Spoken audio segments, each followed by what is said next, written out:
manage the best way you can. But I must be kind to them, thought Alice, or perhaps they won't walk the way I want to go. Let me see. I'll give them a new pair of boots every Christmas. And she went on planning to herself how she would manage it. They must go by the carrier, she thought, and how funny it'll seem sending presents to one's own feet, and how odd the directions will look.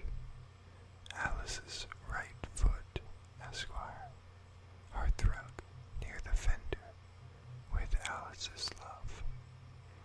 Oh dear, what nonsense I'm talking. Just then her head struck against the roof of the hall. In fact, she was now more than 9 feet high, and she at once took up the little golden key and hurried off to the garden door. Poor Alice. It was as much as she could do, lying down on one side to look through into the garden with one eye. But to get through was more hopeless than ever. She sat down and began to cry again. You ought to be ashamed of yourself, said Alice, a great girl like you. She might well say this, to go on crying in this way. Stop this moment, I tell you. But she went on all the same, shedding gallons of tears, until there was a large pool all around her, about 4 inches deep and reaching half down the hall.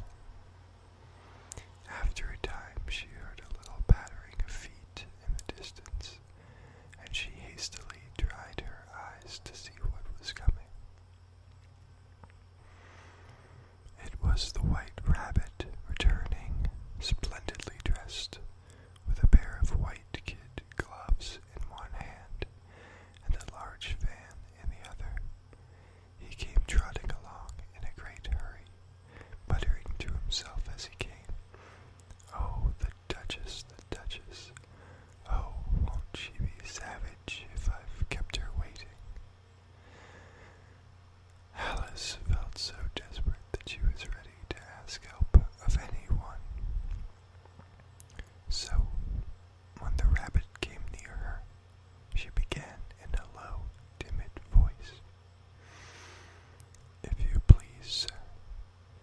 The rabbit started violently, dropped the white kid gloves and the fan, and scurried away into the darkness as hard as he could go. Alice took up the fan and gloves, and as the hall was very hot, she kept fanning herself all the time. She went on talking. "Dear, dear, how queer everything is today. And yesterday things went on just as usual. I wonder if I've been changed in the night. Let me think. Was I the same when I got up this morning? I almost think I can remember feeling a little different. But if I'm not the same, the next question is, who in the world am I? Ah, that's the great puzzle."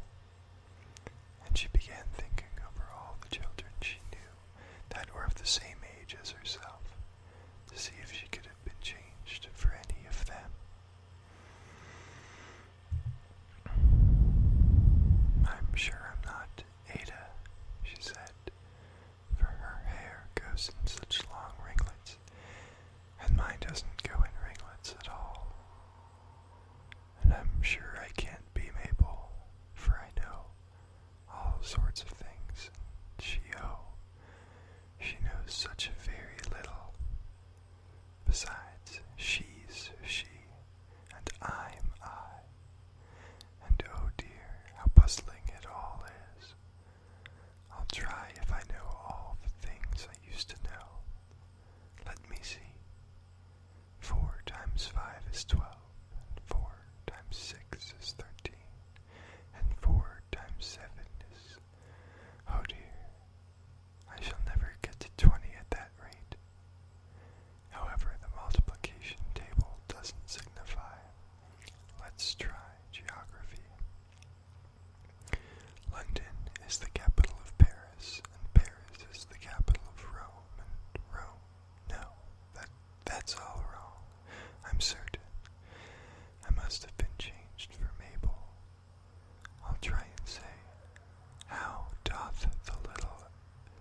and she crossed her hands on her lap as if she were saying lessons, and began to repeat it, but her voice sounded hoarse and strange, and the words did not come the same as they used to do. How doth the little crocodile improve his shining tail, and pour the waters of the Nile on every golden scale? How cheerfully he seems to grin, how neatly spread his claws, and welcome little fishes in with gently smiling jaws. I'm sure those are not the right words, said poor Alice, and her eyes filled with tears again as she went on. I must be Mabel, after all, and I shall have to go and live in that poky little house, and have next to no toys to play with, and oh, ever so many lessons to learn. No, I've made up my mind about it. If I'm Mabel, I'll stay down here. It'll be no use their putting their heads down and saying, "Come up again, dear." I shall only look up and say, "Who am I then? Tell me that first, and then, if I like being that person, I'll come up. If not, I'll stay down here till I'm somebody else." But oh dear, cried Alice, with a sudden burst of tears, I do wish they would put their heads down. I am so very tired of being all alone here. As she said this, she looked down at her hands, and was surprised to see that she had put on one of the rabbit's little white kid gloves while she was talking. How can I have done that, she thought. I must be growing small again. She got up and went to the table to measure herself by it, and found that, as nearly as she could guess, she was now about 2 feet high, and was going on shrinking rapidly. She soon found out that the cause of this was the fan she was holding, and she dropped it hastily, just in time to avoid shrinking away altogether. That was a narrow escape, said Alice, a good deal frightened at the sudden change, but very glad to find herself still in existence. And now for the garden. And she ran with all speed back to the little door, but alas, the little door was shut again, and the little golden key was lying on the glass table as before. And things are worse than ever, thought the poor child, for I never was so small as this before, never. And I declare it's too bad that it is. As she said these words, her foot slipped, and in another moment, splash, she was up to her chin in salt water. Her first idea was that she had somehow fallen into the sea, and in that case I can go back by railway, she said to herself. Alice had been to the seaside once in her life, and had come to the general conclusion that wherever you go to on the English coast, you find a number of bathing machines in the sea, some children digging in the sand with wooden spades, then a row of lodging houses, and behind them a railway station. However, she soon made out that she was in the pool of tears which she had wept when she was 9 feet high. I wish I hadn't cried so much, said Alice, as she swam about, trying to find her way out. I shall be punished for it now, I suppose, by being drowned in my own tears. That will be a queer thing, to be sure. However, everything is queer today. Just then she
mouse, of a mouse, to a mouse, oh mouse. The mouse looked at her rather inquisitively, and seemed to her to wink with one of its little eyes, but it said nothing. Perhaps it doesn't understand English, thought Alice. I dare say it's a French mouse, come over with William the Conqueror. For with all her knowledge of history, Alice had no very clear notion how long ago anything had happened. So she began again. Où est Machette? Which was the first sentence in her French lesson book. The mouse gave a sudden leap out of the water, and seemed to quiver all over with fright. "Oh, I beg your pardon," cried Alice hastily, afraid that she had hurt the poor animal's feelings. "I quite forgot you didn't like cats." "Not like cats," cried the mouse in a shrill, passionate voice. "Would you like cats if you were me?" "Well, perhaps not," said Alice in a soothing tone. "Don't be angry about it. And yet I wish I could show you our cat Dinah. I think you'd take a fancy to cats if you could only see her. She is such a dear, quiet thing," Alice went on, half to herself, as she swam lazily about in the pool. "And she sits purring so nicely by the fire, licking her paws and washing her face. And she is such a nice, soft thing to nurse. And she's such a capital one for catching mice." "Oh, I beg your pardon," cried Alice again, for this time the mouse was bristling all over, and she felt certain it must really be offended. "We won't talk about her any more, if you'd rather not." "We indeed," cried the mouse, who was trembling down to the end of his tail, "as if I would talk on such a subject. Our family always hated cats. Nasty, low, vulgar things. Don't let me hear the name again." "I won't indeed," said Alice, in a great hurry to change the subject of conversation. Are you fond of dogs?" The mouse did not answer, so Alice went on eagerly. "There is such a nice little dog near our house I should like to show you. A little bright-eyed terrier, you know, though such long curly brown hair. And it'll fetch things when you throw them, and it'll sit up and beg for its dinner, and all sorts of things. I can't remember half of them, and it belongs to a farmer, you know, and he says it's so useful, it's worth £100. He says it kills all the rats and—" "Oh dear," cried Alice in a sorrowful tone, "I'm afraid I've offended it again." For the mouse was swimming away from her as hard as it could go, and making quite a commotion in the pool as it went. So she called softly after it, "Mouse dear, do come back again, and we won't talk about cats or dogs either, if you don't like them." When the mouse heard this, it turned round and swam slowly back to her. Its face was quite pale with passion, Alice thought, and it said in a low, trembling voice, "Let us get to the shore, and then I'll tell you my history, and you will understand why it is I hate cats and dogs." It was high time to go, was getting